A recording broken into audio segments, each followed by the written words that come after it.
Ahoy, ahoy. I'm sitting out here in Alaska a few days after the solstice, and I am surrounded by dandelions and my overgrown yard.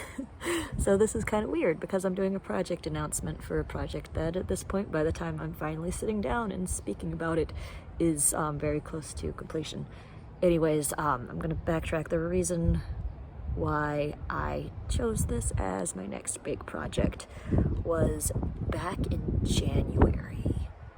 I was working with for what my place in the world is what I would consider a higher profile client, but it completely imploded on itself and went far and left me in an existential crisis where I completely doubted my abilities and had one of those, what the hell am I even doing? Why do I think I'm good at anything? Because clearly everyone's telling me I'm not. So that was the spark for me to take on a cosplay project that I have wanted to tackle since I was a freshman in high school, so 20 years now.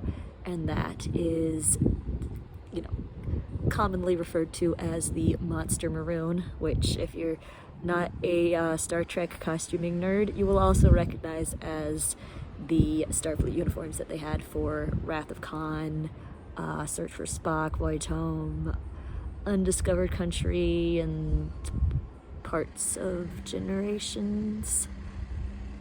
I never actually got through Generations. So, my little Trekkie confession that will get me burnt at the stake. Anyways, I have wanted this for 20 years, but always gotten kind of shy about it because it's intimidating and there's a lot of details, but I need to prove myself that I still am good at what I do.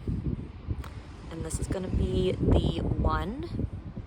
It's a combination of, there's some things that I am having commissioned, buying in, getting made, the jacket I'm making from scratch, the undershirt, I bought one and I'm modifying it, the pants, again, modifying. A lot of the reason for that, I used to be very much of the mindset that I have to do everything completely from scratch or it's not good and it doesn't count.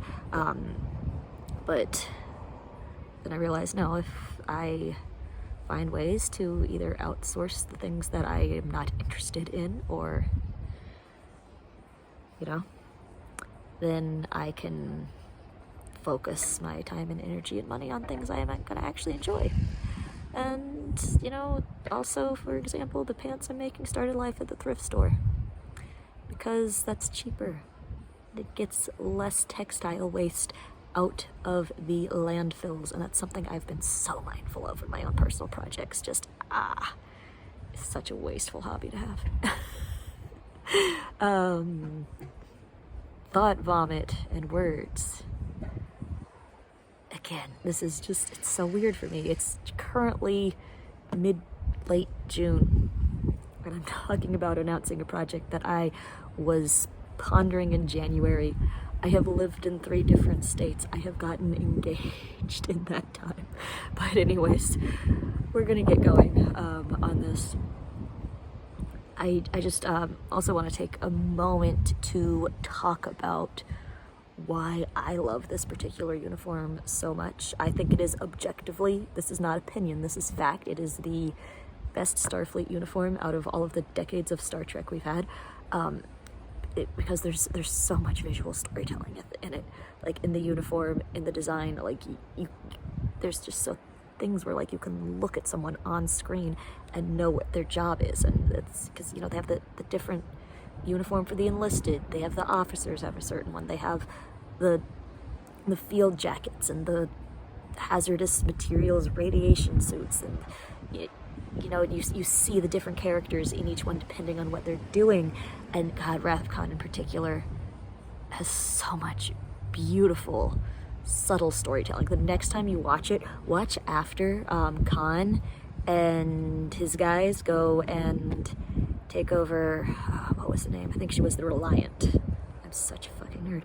When they take over the Reliant, there will be one of Khan's men, wearing over his clothes just this disheveled officer jacket, you know, looks just conveying through nothing but what they chose to put this actor in, that this guy killed somebody. Like, that's so brilliant to me. That's just lovely, and I'm thrilled to be coming along with that. Thrilled to be debuting at Dragon Con when I'm back in the lower 48. And hopefully I can edit this into Word Vomit and make it something a little more cohesive. But like, okay, no, that's just my fence. But like, look at my backyard.